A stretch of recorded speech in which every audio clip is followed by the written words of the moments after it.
তো behind the scene তোমাদের সাথে শেয়ার করেছি, এটার থেকে অনেক অনেক অনেক কিছু আমাদের যতটুকু ক্যামেরাতে ক্যাপচার করতে পেরেছি সেটাই তোমাদেরকে দিয়েছি। এটার থেকে অনেক কিছুই আমাদের সাথে ঘটেছে এই শ্যুটটার সময়। তো ওগুলো তো আর ক্যাপচার করতে পারিনি, তার জন্য আর ভিডিওটা তোমাদেরকে দেখাতে পারিনি। তো একটা শ্যুটের পিছনে না একটা মডেলের যেরকম কষ্ট আছে, একটা মেকআপ আর্টিস্টের সেম কষ্ট আছে। কারণ মডেলের যদি এক্সপ্রেশন ঠিক না থাকে তাহলে আমরা শ্যুট করে কোনো মজাই পাবো না। তারপর আমি এদিকে ভাবি হয়তো ওর এক্সপ্রেশন ঠিক আছে কিন্তু আমার মোবাইল ঠিক নেই, আমার ক্যামেরাটা ঠিক নেই, কিন্তু আমি এদিকে আবার ভাবছি আমি ভিডিও করছি কিন্তু ও ভাবছে ফটো তুলছি। তো এরকম অনেক কিছুই হয়। এটার মধ্যে তুমি একটা হাস্যকর ব্যাপারও থাকে বা একটা ইরিটেশন বা এরকম অনেক কিছুই থাকে যেটা আমরা মিলিয়ে বুঝে একটা শ্যুট করি। তো এই শ্যুটের মধ্যে আমাদের হেল্প করার কেউই ছিল না, প্রত্যেকটা আমি নিজের হাতে করেছি। আর এখানে আমার মডেল সুস্মিতা আমাকে অনেক হেল্প করেছে, ও যদি সেদিন হেল্প না করতো তাহলে হয়তো শ্যুটটা হতো না। তো ভিডিওর মাধ্যমেই বলি থ্যাংক ইউ সুস্মিতা, তুই না থাকলে হয়তো শ্যুটটা এত সুন্দর হতো না। তো এটা তোমরা ফাইনাল আউটপুটটা দেখিয়েছো, ফাইনাল আমি যেটা আউটপুট তোমাদের সাথে দিয়েছি রিলসের, এটা একটা হীরামন্ডির ইন্সপায়ার লুক করেছে, এটা আগেও বলেছি এখনও বলছি তোমাদের সাথে। তো হীরামন্ডি মুভিটা কে কে দেখেছো?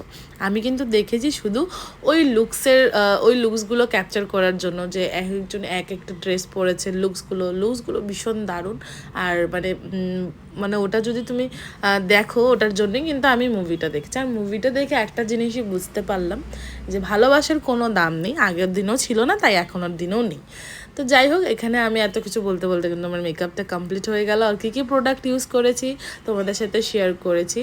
আর এখানে লুকটা অনেক অনেক অনেক সফট ছিল, তো সেরকমভাবে আমি কিছুই হেভি কিছু আমি ইউজ করিনি, কিন্তু প্রসেস কিন্তু সেম ছিল। অনেকের ক্লায়েন্টের ক্ষেত্রে আমি বলে রাখি, অনেকেই ভাবো যে তোমাদের এত চার্জেস কেন, আমি তো সফট মেকআপ করব। সফট করো হেভি করো, কিন্তু আমাদের সেম প্রসেসই অ্যাপ্লাই করতে হবে। আমাদের যতগুলো প্রসেস থাকে আমরা মেকআপে কিন্তু সেম প্রসেসগুলো আমরা অ্যাপ্লাই করি। তো সফট মেকআপ বলো বা হেভি মেকআপ বলো, আই মেকআপের উপরে ডিপেন্ড করা হয়। তুমি যদি একটা হেভি আই মেকআপ চাইছো তো তোমার বেসটা অটোমেটিকলি হেভি হয়ে যাবে। তুমি যদি লাইট একটা সফট আই মেকআপ চাইছো তাহলে তোমার বেসটা অটোমেটিকই সফট হয়ে যাবে। তোমার লুকসের উপরে ডিপেন্ড করে তুমি কেমন চাইছো।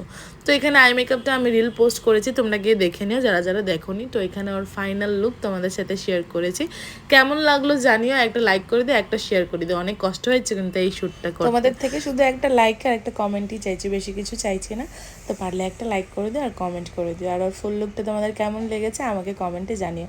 আর হ্যাঁ, ফাউন্ডেশন কী ইউজ করেছি সেটা কিন্তু আমি দেখাইনি, যদি কেউ জানতে চাও তাহলে কিন্তু আমাকে কমেন্টে বলো, আমি বলে দেবো। তো এটার ফাইনাল লুক তোমাদের কেমন লাগলো জানিও। টাটা বাই, আবার চলে আসবো নতুন একটা ভিডিও নিয়ে। বাই।